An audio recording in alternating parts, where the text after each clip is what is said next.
Yo, what's going on, everybody? It's straight out of Boston here, aka the King of Boston. Today we're back for episode number 20 of my Jim Lowry Road to the Show series, and today we're switching up our windup. So as you can see, we're going back to pitching from the stretch full time, going back to using Hideki Okajima's stretch windup or stretch motion or whatever you want to call it. So anyway, we're taking on the Minnesota Twins here, trying to bounce back after really some rough outings in the rotation and then a demotion to the bullpen. Now we're back into the rotation. And we're trying to make the most of our opportunity, and we're starting out pretty nicely, striking out Jose Pirelli here on, I believe that was the changeup. So there we go, strikeout number one. And one thing you'll notice about this delivery is that Lowry gets a lot more tilt on his throw there, and that's pretty important to getting extra drive on the ball. You'll notice guys like David Price did that a lot. Here we're striking out Brian Dozier for our second strikeout of the evening, off to a pretty good start so far. And now Trevor Plouffe up. He's behind the count 0-2. This time he dribbles it off in front of the plate. It's kind of in no man's land, and Plouffe is going to reach at first. So a little bit of bad luck right there for Big Jim. Now it's Kurt Suzuki up 3-2 count. He's going to go down swinging on the fastball up and in right there. Strikeout number 3. Now it's Colin Cowgill up, rounding out the Minnesota Twins order tonight. And you're going to see here Lowry just goes up the ladder with the fastballs right there. Goes down and in.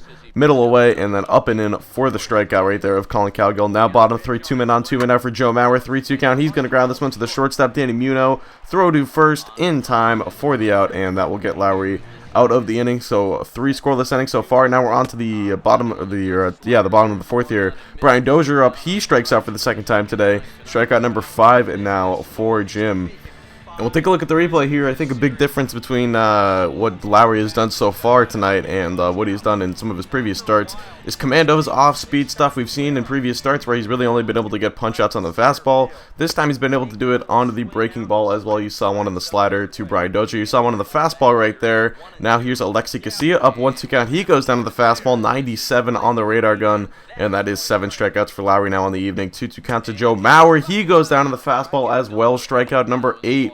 Through just 5 1/3, and now later in the inning with 2 down in the 6th. Actually, we've got first Jim Lowry's 100th strikeout of the season, but now with 2 down in the 6th, Trevor Plouffe up 2-2 count, and he's going to go down to the changeup. So there it is, off-speed stuff for the punch-out, and that is 9 strikeouts for Jim. Now bottom 7, starting things off in the 7th. It's going to be a foul by Eddie Rosario, then fastball inside for strike 2, 0-2 count. He's going to ground this one. Davis stabs at it, but the throw to first is going to be way late as it took Lowry some time to get over there, and Rosario is pretty darn fast. So next batter is going to be Kurt Suzuki, 0-1 count. He's going to line one into right field. That's going to get down for a base hit, and now that Lowry's pitch count is north of 100 pitches, that is going to do it for him. Buck Showalter will come out and get his young starter after, like I said, 100-plus pitches, 6-plus innings, 9 strikeouts. But unfortunately, both runs are going to come around and score here for the Twins. So he's going to get marked down for those 2 earned runs, and will end up picking up a no decision.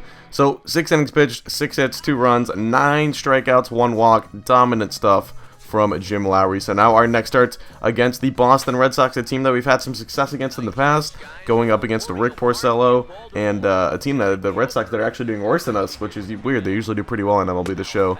But anyway, we're starting things off with a strikeout on the high fastball of Dustin Pedroia to end off the first inning, a 1-2-3 first.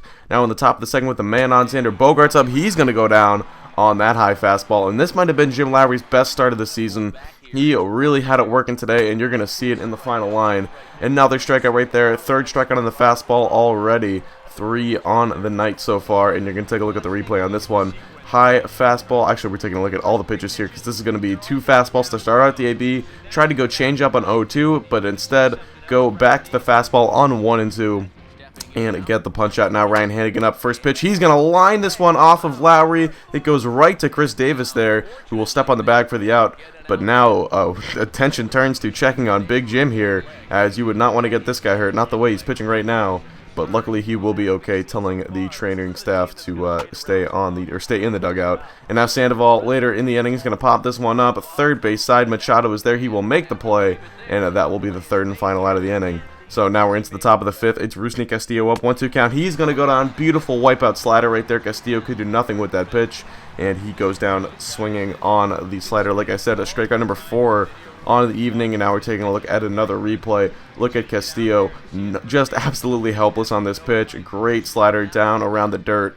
Anyway, that is going to be strikeout number 4. So now Mike Napoli up. He goes down in the count 0-2, and on 0-2, he's going to go down on the changeup this time. Try to check his swing, could not do so.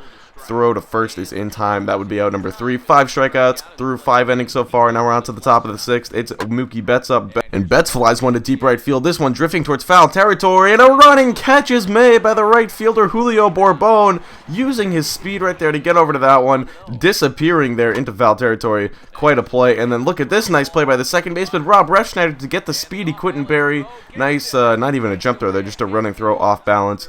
So we're through 6 now, onto the top of the 7th. It's PD up. He's going to break his bat here on the 2-seamer, and that would be, or he would be retired there on the putout. Nice play by Lowry, hopping off the mound there. Now top 8, still just 5 strikeouts. Hadn't got a strikeout for a couple innings there, but we punch out Rusney Castillo there on the fastball, his second strikeout of the evening, and now it's going to be a pinch hitter, Blake Swihart up with 2 down in the 8th. Only 68 pitches for Lowry. First pitch, fastball, strike 1, then another fastball for strike 2, and on 0-2, changeup, located perfectly for the 3-pitch strikeout. Swihart never takes his bat off the shoulders. He's punch out number 7, so he's going to come on and catch in the next inning, and you're going to see Jimmy Paredes up to pinch it. Keep that in mind here as we enter the 9th. So top 9 now, Mookie Betts up. It's a slow dribbler in front of home plate. The catcher's over, makes the play, and the throw is wild into right field. Another throw from right field to second base is wild. That's going to allow Betts to move up to second. Unbelievable. He should have been out at first, but when we take a look here at the replay, even I think edges the cutaway, look who's playing catcher. It's Jimmy Paredes.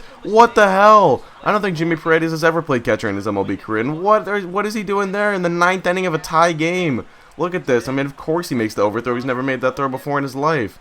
So, of course, because it's an error, I don't know why they take his hat after an error. Like, it doesn't make any sense to me. That's not something under my control, but whatever. We end up getting pinned with the loss as well because that guy comes around and scores, which is kind of bullshit, but whatever. Like I said, I'm not too mad. So, 8 innings pitched, no earned runs, only 3 hits allowed, 7 strikeouts, maybe one of Lowry's best starts of his Major League career. And now take a look at the last month, 22 innings pitched, 22 strikeouts to 1 walk, and only 5 earned runs. Those are pretty good numbers for Lowry. He's really starting to turn it around. Looks like that bullpen, that stint in the bullpen really helped him out. And he's looking better than ever right now. We're taking on the New York Mets. He's going to strike out Brock Holt there. Yes, that is Brock Holt playing for the New York Mets. Goes down on the high fastball, drop third strike, throw to first in time. Now Lucas Duda up 2-2 count. He's going to go down on the changeup, down and away. Absolutely foolish looking on that one. And now top 2, Cesar Puello up 0-1 count. Puello's going to hit one to deep right center field. This one's going towards the gap, but a nice running play. And man, I'm liking having Julio Borbon out there in right field. He covers a lot of ground in a little amount of time. Now here's Daryl Setzialani, I believe, up. He's going to get down 0-2, and then I drop the changeup in there, freeze him on 0-2 for strike 3. Strikeout number 3. On the afternoon here for Big Jim, playing some Sunday afternoon baseball, wrapping up this weekend set with the New York Mets. Daniel Murphy up. He's going to ground that one to the first baseman. They go to second for 1, but it's over the shortstop's head. The defensive errors continue.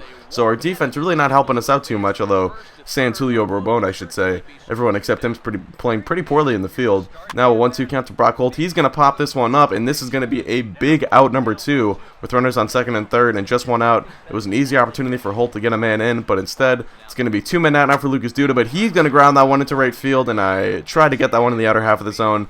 Ended up catching most of the plate there, and Duda rips that one into right field for a 2-run single. So bad pitching on my part there. The 2 runs come home and score. I think both runs would go down as unearned though. So here we go now. Later in the inning, that is I'm not even sure who that was hitting, but he's going to fly out to David Lowe there, who makes the catch in foul territory. 3rd out of the inning.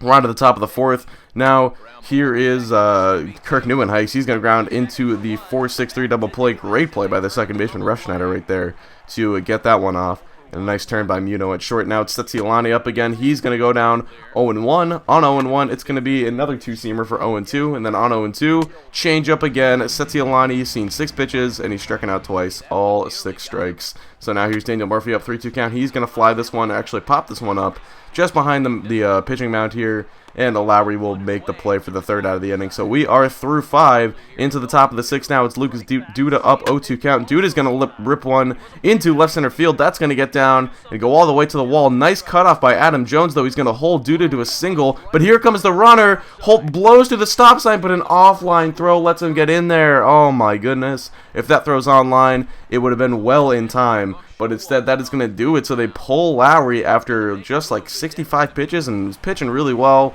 5 innings pitched, 1 earned run, 3 runs total, 6 hits, 4 strikeouts, no walks. So kind of surprising after the starts we had the last 2 times out to get pulled so early. But take a look at the standings now. So we're 7 games out in the AL East. That's about the beginning of September. We're still in the wild card hunt, I would say. 4 games back. We got 3 teams ahead of us for that second wild card spot. I'm not sure how realistic it's going to be to try and pull something off like that, but we'll see. We'll at least monitor it as we play throughout September here. So the ERA is down to 3.85, dips down to 3.762, so getting a little better in those categories, which is always nice to see. Alright, that's going to do it. I hope you guys did enjoy. Thanks for watching, and I'm out. Peace.